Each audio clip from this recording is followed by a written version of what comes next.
Hi, and welcome everyone to our series, Hacking COVID-19, co-hosted by the Biohacking Village, Dime Society, and Mid-ISO. Today, we are welcoming Devabhaktuni Srikrishna. Hi, Sri. Hi. Hi. So, really quick, can you give us a bit of a bio about yourself? Sure. Thank you for having me. I've been working on control of infectious disease for several years now, since the Ebola epidemic in 2014, and subsequently during the Zika epidemic in 2016, and now completely, somewhat. Although we anticipated something like this might happen, we didn't expect it to happen so quickly. Or just within the last 3 months, the whole world has kind of changed, and so they're now working on the COVID-19 epidemic, and part of this is building on work we started there in Ebola. We were much like today. There was a lot of confusion and panic around what to do about Ebola in 2014, and so we started looking. The CDC was just as couldn't figure out exactly how to control it, and so we wrote some papers that got published in the Lancet, and then President of Guinea invited my co-author, who's listed here, Ron Dillon, to come advise him in their national strategy, and we basically ended up advising the president's office based on our paper. We advised them to how to control Ebola in their country of 10 million people, and that really set us on a course of seeing how unprepared we are for something like what's happening today. And so we were seeing a lot of this happen during the Zika epidemic, and then subsequently now a lot of it played out, unfortunately, in the COVID-19 epidemic. So we've been working on this for several years. My prior to this, my background is in technology. I built a company called Tropos Networks, which is a Wi-Fi networking company that does Wi-Fi across cities, metropolitan areas, and outdoor Wi-Fi. It's used in about 1,000 customers around the world, 1,000 cities, and some utilities, and a bunch of different applications. And my technical background is in electrical engineering and computer science. I have a master's from MIT in mathematics prior to that. So what you're saying is that you're really, really, really embracing all the math and all the statistics behind everything that you're about to talk about. That's what I'm hearing. Yeah, that's really what my core is I guess mathematics, and so that's partly why I guess I was pulled into this in 2014. I tried to avoid anything related to biology for many years, and then when Ebola hit, it was like it was like a slow motion atomic bomb that was unfolding. Yeah. And so we started to analyze it and look at it, and really that's when my co-author was a public health expert at Harvard. He and I met at a conference, and we started brainstorming on this, and together we collaborated on the research, and then later pulled in Gerardo Choel, who's also an author and a co-author on this. And he, I was sort of saw him quoted in the press about Ebola, and so I said, hey, can we do some modeling to answer some of the questions about testing for Ebola, rapid testing, and then that led to the collaboration that we've since then published multiple papers on various aspects of infection control. Okay. And then most recently. Most recently, this one, right? This is coming out soon. This is not directly published as of yet. So this is a sneak preview. This is the preprint, yeah. Perfect. I love all of that. Okay, so I'm going to let you talk about this, your modeling paper on social distancing and how we can move on to a more sustainable way of living. That's right. Thank you very much. Yes. I think we are collectively, the whole world has been stunned by this virus, and we've really had we didn't really have any good way of dealing with it other than just shutting down the economy. And I think there are some countries that have dealt with it very effectively, notably South Korea, Taiwan. They've really kind of led the way in terms of how to rapidly respond to the infections and shut down the transmission between. So they really took a proactive approach. Rest of the world, I think, has been struggling to keep up with the transmission rate. And one of the things that that we've been trying, so speed is everything in this game. How you can control the epidemic and its speed of action, speed of adoption of testing, speed of behavior change, speed of everything. And so we've been looking at, because we weren't able to act fast enough, we didn't have the testing in place, and we didn't have all the other measures, we had to use social distancing as a kind of like a hammer to cut down transmission between, especially knowing that this is respiratory transmission. With large groups and large scale events can trigger a lot of people getting infected. I think one striking example of this is there was a case study in Washington State where 60 people met for a choir practice on a Sunday, or whenever they usually meet together, and this is an article published in the LA Times. So 60 people met, and they met for 2.5 hours, and at this point they knew that they shouldn't be, they should be distancing a little bit, not touching or shaking hands, or they avoided all the usual hugs and so on. But they ended up 3 weeks later with 75% of the people in that practice were infected, and 2 died. Wow. So, and this was such a striking example that the public health agencies kind of realized that this must have been through respiratory pathways, and it really couldn't have been through contact. And it's an example of a super spreading event where a large number of people can get infected. And there's a lot of literature on super spreading, which we're still trying to assemble and figure out how much of that is going on with COVID-19. But ultimately, this is a very transmissible virus in some situations, and that has led us to kind of say, so we've done a lot of work on rapid testing before, and then this paper is about, so that's part of what motivates the social distancing, is that things like that can happen and happen quickly. And so how do you cut down the transmission so that they don't spread like wildfire? But now we need to move past that, and we need to get to a sustainable way of living without relying on this kind of this hammer, which eliminates all economic activity, and ultimately will cause health problems for people if we don't return to some level of normal activity. And so this is how to do that. And I think one of the unique aspects of this this epidemic is that the asymptomatic transmission. There's a lot of transmission by people are getting infected without even knowing so the people can be infected without knowing it and without any symptoms, and they may be transmitting the virus to others.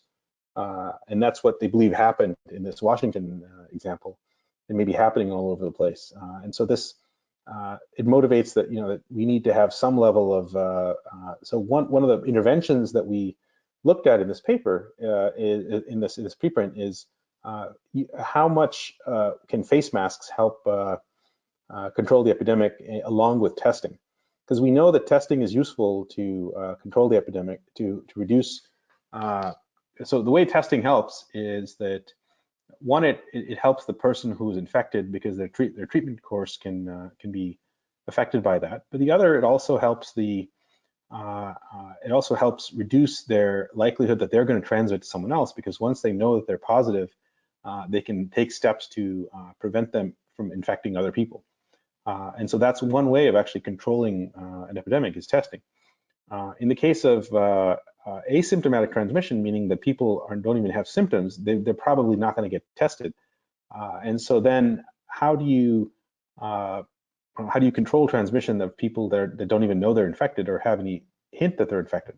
And it looks like face masks could be one of the answers to that question.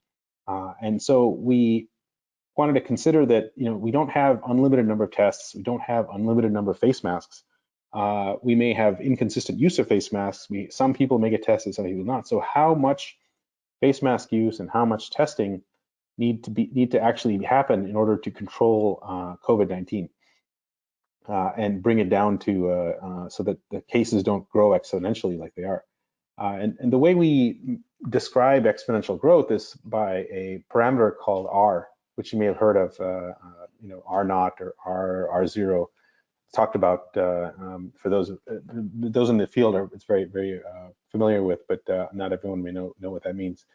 And it's basically the exponential growth factor for the cases. So how many cases lead to, so for each person who's infected, on average, how many other people do they infect?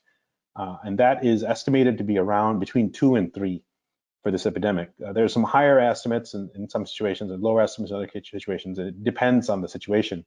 Like, for example, in that case study of Washington, it was potentially 45 people may have been infected by just one person. We don't know.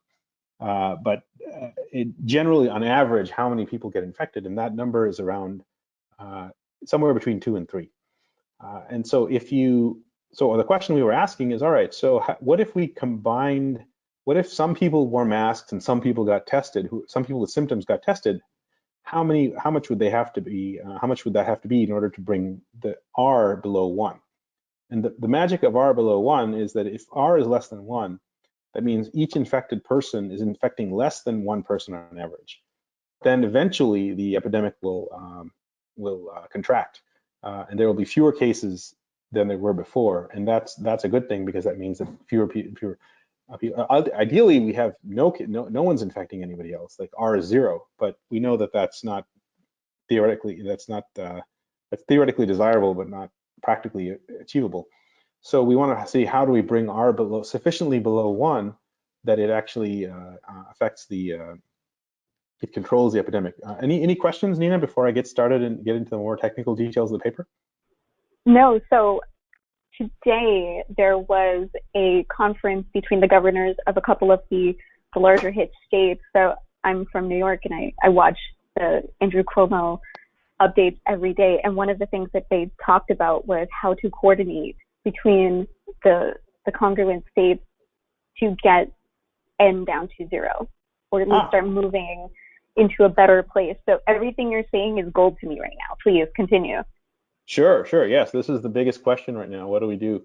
And I think this is so Gerardo is actually one of my co-authors here, is one of the world's leading experts on modeling of infectious diseases. He's recently written, his group analyzed the Diamond Princess ship and measured the asymptomatic transmission on that, and then it's been published on many different infectious diseases like SARS and Ebola and so on. And so and he was quoted in Stat News about this, which I think I sent you about our preprint.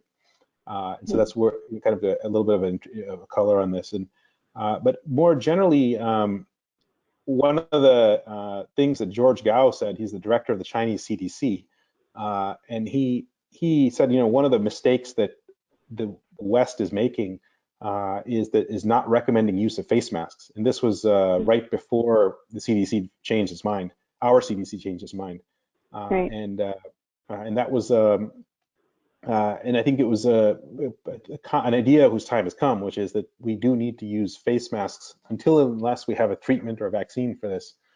We have to find other ways of controlling respiratory transmission, because that's the main path by which COVID-19 is spreading. And so that so how we bring R below 1 means that how do we reduce the rate of transmission is really the critical question. So the model we use, these are it's called a compartmental model, SER-EIR type model. It's a very well established modeling methodology in this field. And just to give you a technical sense for what it looks like, I'm going to go down to the appendix, and there's a lot of differential equations and various different techniques, but the basic idea is that there are, it models the transmission as it takes people in a population and then classifies them into different states. It's a state, like a Markov model or a state-based model, where the S is the susceptible population, which is most people, and S is then some fraction of people get infected based on the rate of that people are in other states. And so initially you start with some amount of infection, and they become infected. That's E1. And they can be infected, but it's latent infection. It's not necessarily very infectious at that point. And then it becomes so when you first get infected with COVID, there may be several days in which you're not necessarily infectious, and then you become infectious, E2, where you can then start infecting others at a certain rate, and then then in this model we've modeled that some people become symptomatic, where they actually show symptoms, and some people become asymptomatic. And that's where the A compartments are. And so some of them can be wearing masks, some of them can be tested. So the symptomatic, in our model, we were looking at people who are symptomatically, only the people who have symptoms end up getting tested. And whereas everyone, some fraction of everyone is wearing masks. And so this, and our question is, what fraction need to be wearing masks and what fraction need to be tested and how fast do they need to be tested? So these are all the questions we were trying to answer using a model like this. And so the details are all in here. And this is the result is in the graph shown in figure 1, I believe. Let's see, whatever. There's only one figure here. Figure 1A. And this this graph, to explain the graph, it is showing what fraction. So just to make this concrete, going back to the model, you can imagine this compartment S to be like the population of New York City or New York metro area.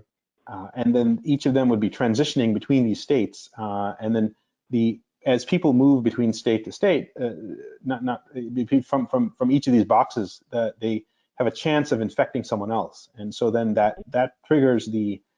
When you're in the IN state, which is the infectious state, there's a chance that that someone in the you're infecting someone else in the S, and they move to E1. So it's this feedback loop that in this model, and that determines the dynamics of the outcome. And this is so this graph is telling us the trade-off between, so if the symptomatic individuals who are tested and isolated versus the total number of infections for different levels of social protection. And the way we define social protection is how effective the protection intervention, in this case, for example, masks and hand washing, would be in cutting down the rate of spread. So we modeled it for no social protection, for 20% social protection, 40s, 50, 60, and the graphs are showing how many people in the metro area would get infected. And this, as you can see, as you increase the amount of people who are tested on the x-axis and isolated, the number of people who get infected also drops. So that's a good thing, right? Because there's more people get tested. The reason why that happens is that when someone is tested at a drive-through or at a hospital, and they suddenly and they're positive, then that they can take steps to isolate themselves from other people at work or in their school or in their family, and then prevent the next infection, and that. Or they may go to the hospital and be hospitalized and still be isolated. And so that measure is what's shown on the x-axis. And that's why the number of infections goes down as the number of people tested goes up, number of symptomatic people tested goes up. And if you look at the level of social protection, what that also shows, the graph, each line is going down further and further as the social protection becomes more and more effective. And that's intuitively good, because as social protection is cutting down the transmission, you're also going to see, you're going to have to test fewer of the symptomatic people. And the reason why this has some very immediate implications is that the combination of social protection and testing what this is showing is that the combination is really powerful. because we know we can't test everyone right now. We're having a lot of trouble. You know, we've been, frankly, I give credit to the U.S. government for increasing the amount of testing beyond any level that we've ever seen before in this country. And so the month of March, just to give you some historical context, during the Zika epidemic, there was Zika was another asymptomatic disease which transmits from person to person, but it only ended up practically affecting the people who had the most severe impact in Zika were unborn children who got brain damage, and they. For most other people, it was a mild infection. Maybe it showed up as a temporary skin issue, which of course it's significant, but not as long lasting. And so this is a disease that transmitted all throughout the population, but that ended up affecting a small portion. And at the time, so pregnant women were very much concerned about getting tested, and they were unable to. Many of them in Florida, for example, were unable to get access to tests, and this was a big problem even back then. And it was very much related to some of the reasons why we weren't able to get testing ramped up in January and February. But of course, in March, a lot of that our testing took a quantum leap, going from in terms of testing levels. Thanks to a lot of the efforts that the task force made to change that, with bringing in high throughput testing. And so now we're testing. We went from testing, tens or hundreds of people per day for COVID-19 to hundreds of thousands of people per day, and that's growing. But still, our true need is still much more. We need to test a lot more symptomatic people. To give you a sense, there's about 34 million people who are estimated to have influenza, which has symptoms very much similar to COVID-19 right now. And they might be, that over a 6-month period, if you divide 34 million divided by 6 months, that ends up being around a couple 100,000, 250,000 people per day. So even just to test the people with influenza symptoms, you would need a couple 100,000 tests per day, and we're only still at about 120,000 or 130,000. So we're not able to test 100% of all the symptomatic people who need to be tested, and that's why this is estimating. Well, if you can be less than perfect, how good, what is good enough? And then what this is also saying is that the number of people you have to test actually drops if you have better and better social protection. So if masks can compensate for this, if you can have good masks that are more effective versus less effective, you can, or more people adopt masks, you can actually bend the curve in this way. And that's what the second graph is doing, is showing that. This first graph is looking at how do I bring R less than 1. The second graph is saying, all right, even if I can't bring R less than 1, what can I do to bring R less than? So R being, if it's originally 2.4, you can actually still bend the curve for R less than, to 1.6 even, if you add just 20% social protection and 25% of people tested. So that's a pretty low bar. If you can bring 20% effectiveness of social protection and 75% of the symptomatics tested, you can bring R less than 1, which would essentially flatten the curve completely. And this curve is the daily incidence of cases. And so yeah, so there's a lot you can do by even if everybody can't get tested and everybody's not wearing masks, there's still we have a lot of room to end the epidemic. And so that's what this paper is all about. And in the appendix, we further have some more analysis on this, where we looked at different assumptions around R, and so this is this was kind of the what gave us the insight on this. This is a graph looking at on the 3D graph looking at testing, the percentage of symptomatic testing, the percentage of protection, and then what would be the R for each of those cases. And this is using different assumptions around how fast the testing is and how much asymptomatic transmission. So in this particular model, there's 20% of the people of the infected people are asymptomatic, and there's a 12-hour turnaround testing time. And we vary those numbers in this. And but the interesting part about this is that there's always a continuous trade-off between social protection and people who need to be tested and isolated. And so that's the that curve is what we're showing here in this graph in summary, and that's what the main result is. So I'd love to hear some questions or any thoughts you have. I have questions. So as a science nerd, I love scientific graphs and figures. But my questions are these. So when does this come out? When does this paper come out? So this is it's still in peer review right now.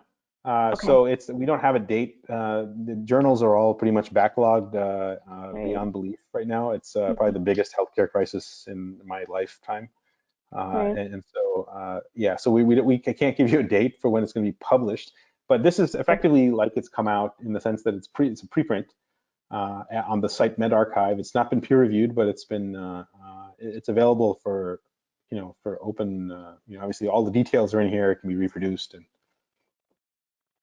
okay, so my questions are these from some of the news that I was watching this morning.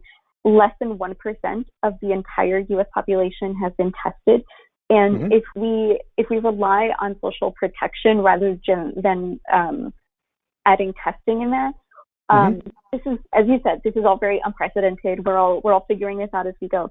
So, what would be the best way to coordinate all of this? If you have any thoughts on that. Yeah, I certainly do. I think it seems like a very thing. We just started wearing masks, or at least been recommended to wear masks, cloth masks. There are as you get back to the original example of that super spreading example in Washington State, if those people were wearing, if even some fraction of those people were wearing masks, there's a much higher likelihood that wouldn't have happened.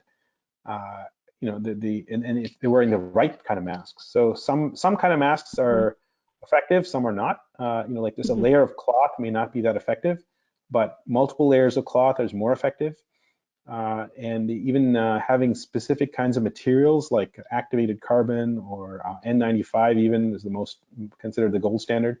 But having something that will the virus transmits in large droplets as well as fine droplets, above 1 micron and below 1 micron. And so the better the mask is at cutting off all those droplets, the more effective it's going to be. So if someone ends up having a lot of virus coming out of their exhaling a lot of virus, then the mask, it's going to matter how good that mask is. So the more people who can be wearing masks and the better those masks are, the more social protection we're going to have, is what the lesson is here. And if we can cut down even cutting it down by half, will reduce how many people need to be tested. And to your point, testing is very much constrained right now, and it will be constrained for some time. When we say we've tested less than 1%, and that's still a lot of people in aggregate, but as a percentage-wise, it's a very small percentage of the symptomatic population. In fact, they've been limiting testing to mostly hospitalized patients. They're starting to expand it in some counties to people who are symptomatic but not yet hospitalized or not needing to be hospitalized. And then we want to. Then after that, we will, if we have any left over, we can test for people who are close contacts of the people who tested positive, so family members and co-workers and so on. And so those are the kinds of things we can do as we have more and more capacity. But for the foreseeable future, next month, 2, 3, we have a limited number of tests. Right. So following up on that, so your paper provides a lot of evidence-based information. How do we ensure public confidence in this and saying we can socially protect each other from furthering this virus? So is your question about what measures we should take, or is it about this paper, the data in this paper, or what? So you've provided all of this evidence for Mm-hmm. more folks to wear the mask. Yes. So with this, Mm-hmm. how do you want other folks to share this information to say, no, we actually do need to wear masks? The masks are super important. For example, where I currently live, I went for a walk yesterday, and I would, as a percentage, I would say between 80 and 90% of the people that I saw were not wearing masks. I don't know if they just didn't think it was important or if they just didn't have any. So how do we promote everything that's in this paper? By telling them, no, you need to wear a mask. It's to socially protect you. It's to socially protect me. Yeah, excellent question. I think that's the discussion we'd love to have right now, because I think that's what the insight of this is that you need, it becomes more and more important the closer we are together. So if we're maintaining 6 feet away, then it's one thing, but if we're sitting in a room having dinner or chatting, it's even more important. And in fact, talking and singing actually increases the amount of. There's a study in Nature where they found that talking and singing actually increases the amount of respiratory particles and viral emissions that a person has. So interacting actually is more, and time spent actually matters a lot more. So having a mask in those contexts, when you go to the grocery store, when you are in the office, or when you're at a doctor's office even, will make a substantial impact on our ability to. So yes, interacting in public, maybe that's one way that we can return to a more closer to normal type of lifestyle, is by preventing respiratory transmission through a mask. And this is also a call to designers and product designers, because we all can't wear these. The N95 mask is like the gold standard, but it's really uncomfortable to wear in long periods of time. And so how do we make something that we can live with on a daily basis? There are some of these athletic masks that I've seen, like from Basecamp and a few other models that have replaceable filters. So we need something that's ergonomic, easy to use, reusable, doesn't, and has a supply that's manufacturable. So like right now, there's a huge constraint on the masks that are the CDC is reluctant to recommend the N95 mask for consumers, because there aren't enough of them for the healthcare workers, and so they're holding back on recommending it for everyone. But that's not a technical reason. That's a supply reason. That's the supply chain. Perfect. Supply chain issue. So if we had our choice, if we had enough of supplies for everybody, we would all be wearing the best kind of mask. And so what are the materials that we could use that make it possible for everybody to have that protection? That's a really fundamental question that also needs to be answered. And that's up to the material scientists and to the product designers and the people with the knowledge who can do that. And so one of the ideas that came out was that the inventor of the N95 mask said that there's some material called non-woven fabrics, which I don't know much about, but it's intriguing that there's some kind of fabric that may emulate or get close to the N95 mask. And this can be scalable and more manufacturable. And there's so we need innovation in masks, and innovation in the sense that something that people can wear, like just like everyone has an iPhone, everyone needs to have a different, or everyone has an Android. We all need personal masks that can be worn on a daily basis. Sri, thank you so much for all of the knowledge that you have given. I am a big fan of data, and this is all the things that my brain needed today, honestly. And thank you for the call to action, because I think that's really important. We can't have the masks necessarily that we need, but we need to make another mask that gives us all of the same protections or better. And maybe that's something else that we need to work on for the future. So thank you so much. Is there a way that you prefer people to get in contact with you? Yeah, I guess my email is probably in here, I think. Yeah, here's my email. It's all the way at the top. Yes. Okay, cool. All right, perfect. Thank you. Great. Thank Thanks you for the so much. opportunity. Yes. Yeah.